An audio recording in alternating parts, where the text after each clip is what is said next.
नमस्कार, मी सपना दांडगे. गर्जना मराठी न्यूज चॅनलमध्ये आपले हार्दिक स्वागत आहे. आज आपण पाहणार आहोत आजच्या विशेष घडामोडी. बोधिसत्व डॉक्टर बाबासाहेब आंबेडकरांच्या जयंतीनिमित्त तेल्हारा येथे 2 दिवसीय धम्म परिषद संपन्न. दिनांक 18 व 19 एप्रिल रोजी अकोला जिल्ह्यातील तेल्हारा येथे श्रोतापन्न मार्ग रोड संघाच्या वतीने 2 दिवसीय धम्म परिषद संपन्न. या 2 दिवसीय धम्म परिषदेला तेल्हारा व संग्रामपूर तालुक्यातील धम्म उपासक उपासिका मोठ्या संख्येने उपस्थित होते. तेल्हारा येथे विश्वरत्न डॉक्टर बाबासाहेब आंबेडकरांच्या जयंतीनिमित्त 2 दिवसीय भव्य धम्म परिषदेचे आयोजन तेल्हारा येथे करण्यात आले होते. या धम्म परिषदेचे अध्यक्ष पूजनीय भिक्षू खेमधम्मो महास्थवीर असून या धम्म परिषदेला पूजनीय भदंत बोधिपालो महाथेरो, पूजनीय डॉक्टर भदंत RS इंदवस छत्रपती संभाजीनगर, पूज्य भदंत कश्यप महाथेरो, धम्म परिषदेचे प्रमुख मार्गदर्शक पूजनीय भदंत B संगपालजी महाथेरो, प्रमुख उपस्थिती म्हणून पूज्य भिक्षू ज्ञानरक्षित थेरो, पूजनीय आर्याजी धम्मदर्शिनी महाथेरो, पूजनीय भिक्षू करुणानंद महास्थवीर, पूजनीय सुमंगल बोधी महाथेरो, पूज्य रत्नदेव थेरो, भदंत सोरानंद. कार्यक्रमाचे संयोजक भंते शाक्यपुत्र राहुल, भदंत S संजीव, भदंत विनयबालजी महाथेरो यांचे उपस्थितीमध्ये परिषद संपन्न झाली. या धम्म परिषद यशस्वीतेसाठी श्रोतापन्न मार्ग रोड संघ आणि बौद्ध समाजाच्या वतीने अथक परिश्रम घेऊन कार्यक्रम यशस्वी करण्यात आला. गर्जना मराठी न्यूज करिता आनंद बोतडे, तेल्हारा, अकोला.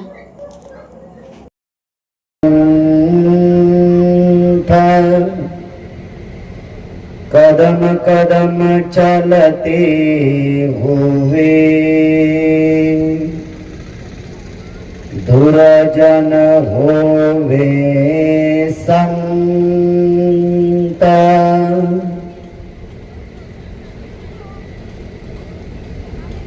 जास्त न बोलता 2 दिवसीय धम्म परिषदेची सुरुवात आपण केली आणि आजचा समापनाचा दिवस. सगळेच भंती जे या ठिकाणी उपस्थित आहेत, धम्म परिषदेचाच अर्थ तो आहे की कालचा विषय जो मी सुरुवात केला होता ते विचार आदान प्रदान करण्याची पद्धती आहे.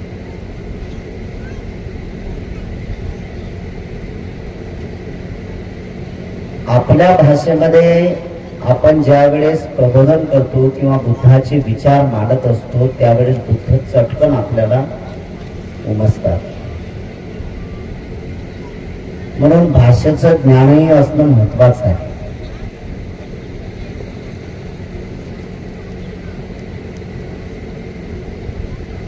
जे जे बुद्ध पदाने चालले, ज्याने आपली काया वाणी मन पूर्ण शांत करून टाकलं, अशाच लोकांना संत म्हटलं गेलेलं आहे.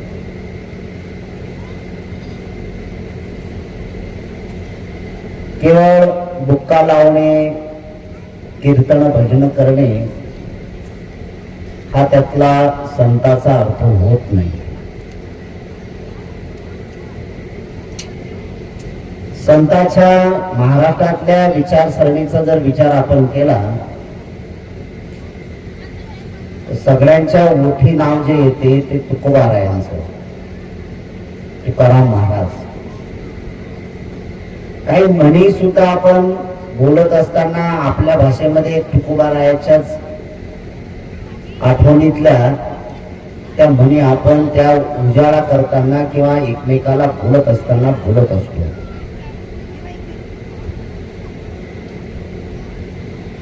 वारकरी संप्रदायाचा जो मोठ्या प्रमाणात प्रचार आणि प्रसार करणारे जे आहेत ते तुकोबाराय आहे. आणि वारकरी संप्रदायाचे जे संस्थापक आहेत ते आहेत नामदेव महाराज. 13व्या शतकांमध्ये त्यांनी वारकरी संप्रदायाची सुरुवात केलेली आहे. गहन अर्थ आहे. नामदेव महाराजांनी जे 13व्या शतकामध्ये ज्या काही गोष्टी बोललेल्या आहेत ते एक बुद्धाच्या प्रचार आणि प्रसारातून, कारण बुद्ध आपल्या विचारातून लोकांपर्यंत पोहोचला पाहिजे. आणि मग नामदेव महाराजांनी जी सुरुवात केली, हाती न घेता तलवार बुद्ध जगावरही राज करी, ही खरी मान जे आहे ते नामदेव महाराजांची आहे. अलीकडच्या काळामध्ये तुकड्या महाराजांनी सुद्धा याला पुष्टी दिलेली आहे. याला जर काय प्रभाव काय असेल याचा एवढा मोठा, तर प्रभाव जो आहे तो प्रचार जो आहे तो प्रभावशाली करणारी जी ती यंत्रणा होती ती महत्वाची होती. आणि त्याच्यातूनच एक महत्वाचा भाग जो सुरू झाला, काही लोकांनी ती सुरुवात केलेली होती की त्या संतांना विद्रोही स्वरूपामध्ये मांडण्याचं काम केलं. त्यापैकी विद्रोही स्वरूप ज्या संतांना दिल्या गेलेला आहे त्यापैकी सगळ्यात मोठा विद्रोही कोण गेला, तर तो आहे तुकोबा आहे. म्हणजे मी ज्यावेळेस तुकाराम महाराज वाचतो त्यावेळेस मी विद्रोही तुकाराम महाराज मानतो आणि वाचतो. हे का मांडावं लागते किंवा का सांगावं लागते किंवा का वाचावं लागते, तर याच्यातून सगळ्यात मोठे आहे की ज्या ज्या माणसाला, तो कुठल्याही संप्रदायाचा असो, मला त्याच्याशी घेणं देणं नाहीये, ज्या ज्या माणसाला आध्यात्मिक उंची गाठायची आहे त्या त्या माणसाला विद्रोही तुकाराम वाचावं लागला. बुक्का लावणे, टिळा लावणे इतपत हे ते माणसाची योग्यता नाहीये. मी हे का सांगतो, तर त्याचाच एक मार्ग सुरू केलेला आहे की भाषेचं ज्ञान होणं गरजेचं आहे. आणि मग भाषेचं ज्ञान होते ज्या ज्या पुरुषांनी द्विभाषिक ज्ञान प्राप्त केलं तो त्या भाषेतला अधिक स्पष्ट खळांखळा तो मानवाचं कल्याण करण्यासाठी सक्षम असणार आहे. आणि त्यापैकी तुकाराम महाराज हे द्विभाषिक ज्ञान आहे की ज्या भाषेच्या साठी इथल्या परंपरेने मानवाला अत्याचारित करून सोडलं, मानवाचं शोषण केलं. मामा देशमुख एका ठिकाणी म्हणतात, जे जे आपणाशी ठावे ते ते संस्कृताती घडवावे, मूर्ख करून सोडावे सकल जन. त्याची जिवंतपणी मामा देशमुखांची जिवंतपणी त्यांची प्रेत यात्रा काढली होती नागपूरला, कारण त्यांनी पूर्ण विद्रोही तुकाराम वाचला. तुकाराम वाचणे किंवा टाळ फुटणे अशातला भाग नाही आहे. ज्या ज्या लोकांनी तुकाराम वाचला की त्याला बुद्ध वाचावाच लागणार आहे. बुद्धाशिवाय बिलकुल काहीही नाही. तुम्ही जवळीक साधा. आणि म्हणून बोधिसत्व बाबासाहेब आंबेडकरांचं एक महत्वाचं सांगणं आहे की सगळ्या भारतीय बौद्ध महासभेच्या माध्यमातून बाबासाहेब आंबेडकर म्हणतात की सर्व धर्माचा तरुणात्मक अभ्यास करणं महत्वाचं आहे. आम्ही इतर धर्मावर टीका टिप्पणी करणे हा त्यातला भाग नाही. कारण सम्राट अशोकाने सुद्धा तेच महत्वाची भाषा वापरली आणि शिलालेखामध्ये या सगळ्या गोष्टी नमूद केल्या. तुम्ही जर इतर धर्मावर टीका टिप्पणी करत असाल तर तुम्ही स्वतःच्या धर्माची कबर खोदत आहात. त्यातला तरुणात्मक अभ्यास करणे म्हणजे तुम्हाला राजहंस बनावं लागेल, दूध तेवढं मात्र प्राशन करावं लागेल, पाणी जे आहे ते तुम्हाला काढून टाकावं लागेल. त्या पाण्याची अवहेलना करता कामा नये.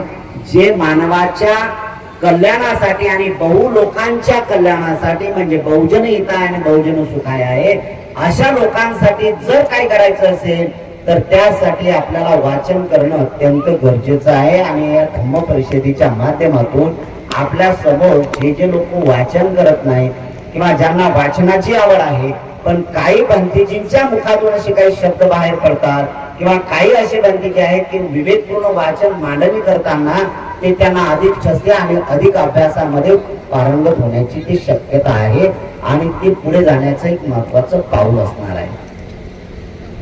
धम्म परिषदेचा अर्थ तोच साकार होतो. म्हणजे इथं द्विभाषिक ज्ञान असणं किती महत्वाचं आहे हे तेवढंच आपण लक्षात घेतलं पाहिजे. मग तुकोबारायांना कुठल्या भाषेचं ज्ञान होतं, तर तुकोबारायांना भाषेचे ज्ञान होतं, संस्कृत भाषेचं ज्ञान होतं. आणि ज्यावेळेस त्यांनी संस्कृत पूर्ण वाचली त्यावेळेस त्यांच्यात विद्रोह निर्माण झाला आणि खळ बोल त्या ब्राह्मणांच्या समोर सुद्धा तेवढे मांडले. ते विधीपासून ते दानापर्यंत, दानापासून उपजीविकेपर्यंत आणि उपजीविकेपासून लोकांच्या शोषणापर्यंत हे तुकोबारायांनी संस्कृत भाषेचे धडे वाचत असताना आपल्या मायबोलीमध्ये ते विचार लोकांच्या समोर टाकले आणि तो एक विचार पुढे नेला. हे एक महत्वाचं आहे. संत कोणाला म्हणतात, संतांची व्याख्या जे काय तुकोबारायांनी या संतांची व्याख्या स्पष्ट केलेली आहे. तुकोबारायांनी संतांची व्याख्या किती महत्वाची केली माहित आहे. तुकोबाराय म्हणतात जे जडते ते संत आणि जे कोळसा आहेत ते माणसं आहे. किती महत्वाचं आहे. जे जडतंय ते कोण आहे, संत आहे. आणि जे कोळसा आहे ते, जर कोळशाला आग लावली तर तेही जळतील आणि तेही सुद्धा संत होणार आहेत. संतांचं म्हणजे याच्यातून स्पष्ट तुम्हाला सांगणं गरजेचं आहे की जळून जे खाक होते आणि जे राख होते ते संत आहे.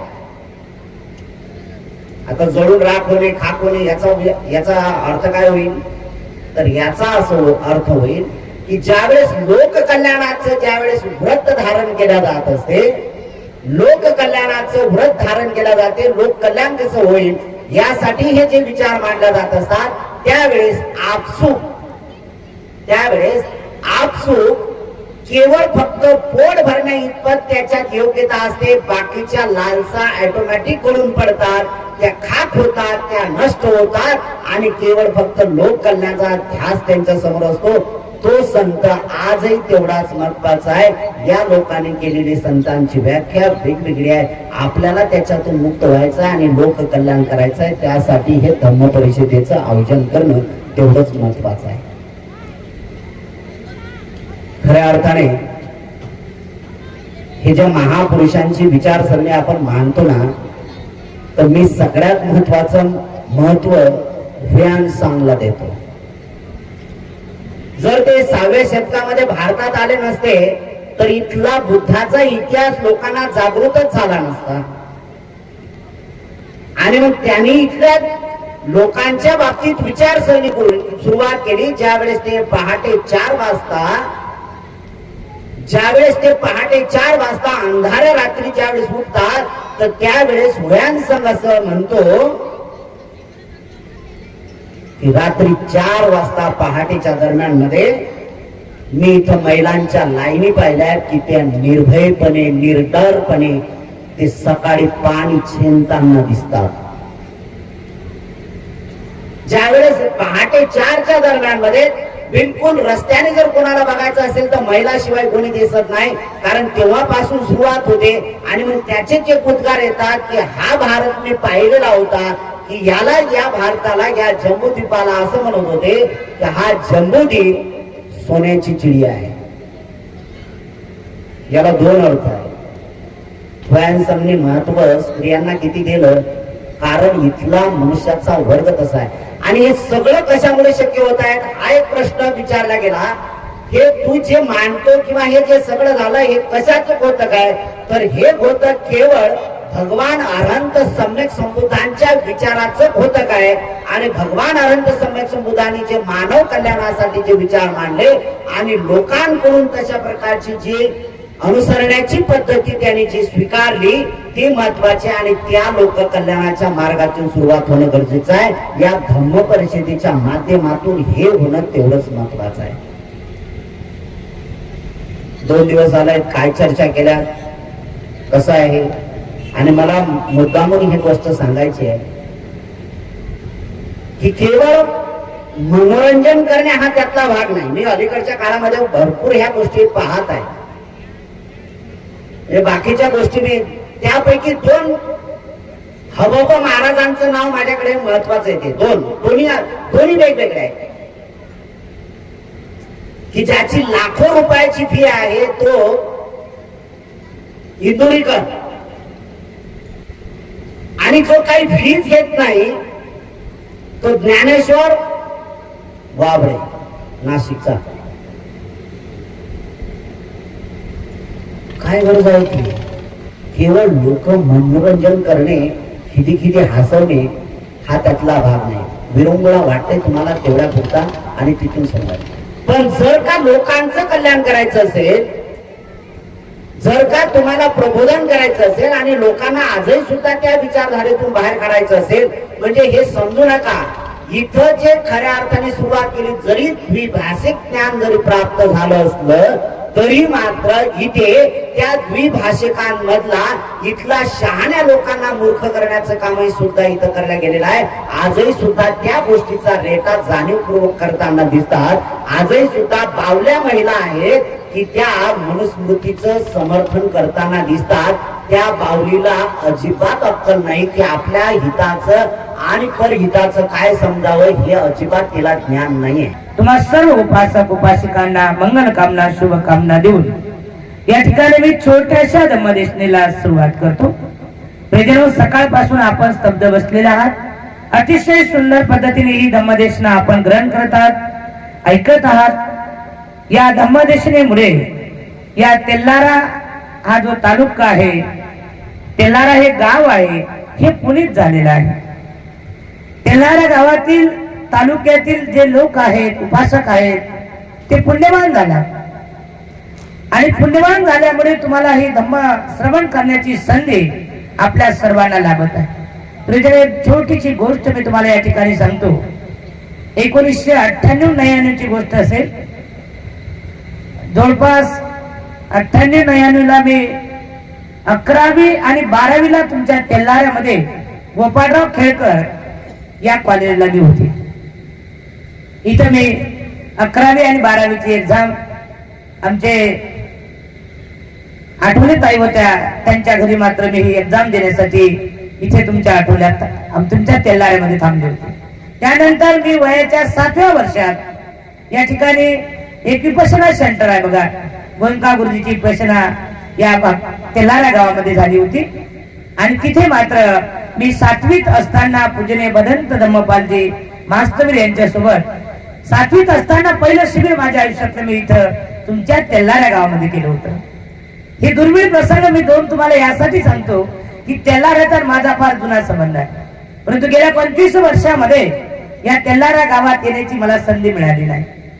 जेव्हा स्वतःपण्य मार्गावर आरूढ असलेला उपासक उपासिका संघ जागतिक धम्म परिषदेला आला आणि जागतिक धम्म परिषदेला आल्यानंतर त्यांनी मला निमंत्रित केलं. खरं तर आज वेळ नव्हता, उद्या औरंगाबाद शहराला मोठा कार्यक्रम आहे. माझ्या निवासस्थानी म्हणजे जिथे मी राहतो भीमटेकडी या ठिकाणी जवळ 70 ते 80 मुलींचं सामने शिबिर चालू आहे. भीम जयंती ते बुद्ध जयंती असं प्रशिक्षण शिबिर, बेसिक प्रशिक्षण शिबिर हे चालू आहे. हे सर्व व्यस्त असताना सुद्धा तेल्लारा या गावाची परत एक कुशलची कल्पना असावी, आठवण असावी आणि म्हणून मी या आठवणीची उजळणी देण्यासाठी आपणा सर्वांना भेटण्यासाठी हितगुज करण्यासाठी तुमच्या तेल्लारा या गावामध्ये आले. मी पुरेच्या तुम्हा सर्व तेल्लारा गावातील उपासक उपासिकांना धन्यवाद देतो, मंगल कामना देतो. प्रियजनो, आयुष्यामध्ये बाबासाहेब म्हणतात टाइम इज मनी, वेळेला फार महत्व आहे. आयुष्यात वेळ गेला तर आपण आयुष्यात काहीच करू शकत नाही आणि म्हणून आलेल्या वेळेची संधी बाळगली पाहिजे, आलेल्या वेळेचं सोनं केलं पाहिजे हे बाबासाहेब सांगतात, मी सांगत नाही. आणि म्हणून प्रत्येक माणसाने प्रत्येक क्षणी, प्रत्येक मिनिटाला, प्रत्येक तासाला आपण कुशल पुण्यकर्म केलं पाहिजे. मग कुशल पुण्यकर्म कसं करायचं? पण तीन अतिशय सुंदर धम्मदेशना दिली की कलेजाला भिडण्यासारखी, मनाला साठवून ठेवण्यासारखी धम्मदेशना दिली. आणि ती जर तुम्ही तुमच्या आयुष्यात, तुमच्या जीवनात, तुमच्या कुटुंबात, तुमच्या परिवारात, तुमच्या एरियामध्ये, तुमच्या नगरामध्ये जर ती धम्मदेशना पटवून सांगितली येणारी चौथी पिढी निश्चित बुद्धमय झाल्याशिवाय राहणार नाही.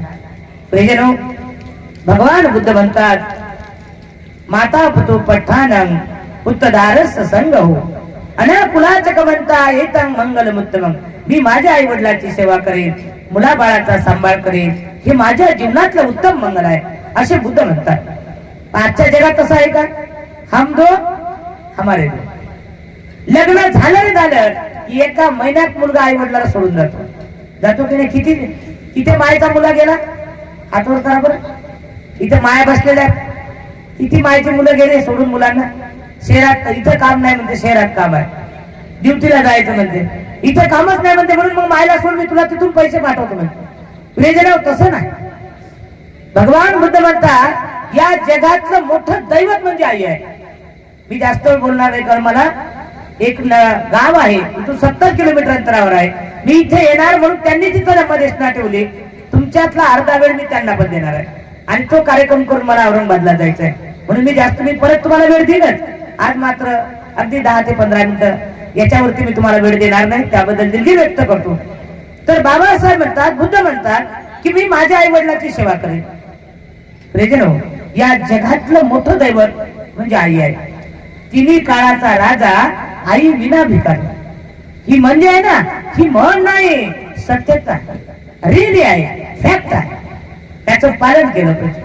मग प्रियजनो, जेव्हा आई मुलाला जन्म देते त्याच्या आधी ते 9 महिने 9 दिवस त्या बाळाला पोटात वागवते ना. इथे बसलेल्या मातांना माहित आहे ना, ते 9 महिने 9 दिवस त्या पोटात वागवते आणि 9 महिने ती त्या बाळाला सांभाळण्यासाठी एवढी काळजी घेते. तुम्ही सांगा, पुरुष जातीने आपण जर एखाद्या दिवसाची आवडीची भाजी असेल, अर्धी भाकर कोरभर भाकर जर शिल्लक खाल्ली तर पोट तळती लागतं आपल्या. बेचैन होतो आपण, रात्रभर झोप येत नाही, आपण चक्रा मारतो, वॉमिटिंग होते, ऍसिडिटी होते. ती माय 2 किलोचं 2.5 किलोचं बाळ 9 महिने पोटात वागवते. बघा बरं मायची किंमत काय. आणि तेवढंही झालं, मला असं वाटतं जर आईची किंमत त्याला बघायची असेल, एक अर्धा किलोचा असा दगड पोटात जरा पोटाला बांधून 1 महिना फिरते बघा, त्याला कळते ना मायची किंमत काय असते. अर्धाच किलोचा पोटाला दगड बांधायचे, 1 किलोचा नाही बांधायचा. माय तर 2 किलोचं बाळ ठेवते, 2.5 किलोचं बाळ ठेवते पोटात. आणि 9 महिने 9 दिवस झाल्यानंतर बाहेर आल्यानंतर सुद्धा 2 वर्ष त्याची पथ्य पाडते. ती त्याच्या पोटात येऊ नये म्हणून, त्याला त्रास होऊ नये म्हणून, त्याला बाधा होऊ नये म्हणून त्याचे पथ्य पाडते. त्याला जे आवडते, त्याला जे पचन तेच अन्न खाते. तेवढंही झालं की ते चालू फिरू लागलं की आई वडील जेवायला बसले, त्यानं जर शी केली, वडील म्हणते होय त्यानं शी केली, लवकर जा. आई जेवण करत असताना तो घास तिथं ताटात ठेवते आणि त्याची शी धुवायला जाते. शी धुवून आल्यानंतर ती कुठला शॅम्पू लावत नाही, कुठल्या साबणाने हात धुत नाही, तसाच हात घेऊन ते जेवण करते. अनंत उपकार त्या मातेचे असतात, तिचे उपकार आपण विसरू शकत नाही. परंतु आजच्या काळात हम दो हमारे दो, आई वडिलांची सेवा करण्याला आज लोक तयार नाहीत. म्हणून मला असं म्हणायचं आहे की आपण आपल्या आई वडिलांची काय सेवा करायची. एखाद्याकडे मोठा बंगला असेल, त्या आईला काय द्यायचंय तुम्हाला?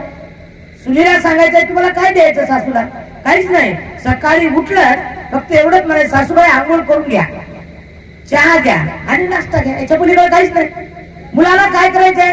सकाळी उठला जेव्हा तो फ्रेश होतो आणि ड्युटीला जातो, तेवढंच म्हणायचं, आई मी ड्युटीला चाललो, जेवण करून घे. ती म्हातारी चौकात बसून सांगते, माझ्या मुलासारखा मुलगा नाही, माझ्या सुनीसारखी सून नाही. काय केलं तुम्ही? काय दिलं तिला? काहीच नाही द्यायचं, फक्त तिला शब्दानं बोलायचं. आणि जेव्हा ड्युटीहून येते ना, ड्युटीहून आल्यानंतर विचारायचं, आई तू जेवली का? जेवण करून घे. हे 2 शब्द तुम्हाला बोलायचे आहेत. तुमच्या आईला संपत्तीची गरज नाही, तुमच्या पैशाची गरज नाही, तर म्हातारपणात आई वडिलाला तुमच्या प्रेमाची गरज असते. आणि मग जे लोक आईला प्रेम देतात, जे आई वडिलांना प्रेम देतात, त्यांचा सारखा या जगात सुखी नाही. आणि जो आई वडिलाला प्रेम देऊ शकत नाही, आई वडिलांसोबत राहू शकत नाही, त्याच्यासारखा या जगात करंटा कोणी नाही. आणि म्हणून भगवान बुद्धाने जे पंचशील सांगितलं ते पंचशील आपल्या मानवी जीवनासाठी अतिशय महत्वाचं आहे. मी त्यापैकी एक शील तुम्हाला सांगतो की आई काय आपल्याला पालन कर. आईच्या मार्गदर्शनामुळे मुलं कसे घडतात. आज डॉक्टर, इंजिनियर, कलेक्टर, न्यायाधीश जी मुलं घडतात ना, कोणामुळे घडतात? ते आईमुळे घडतात.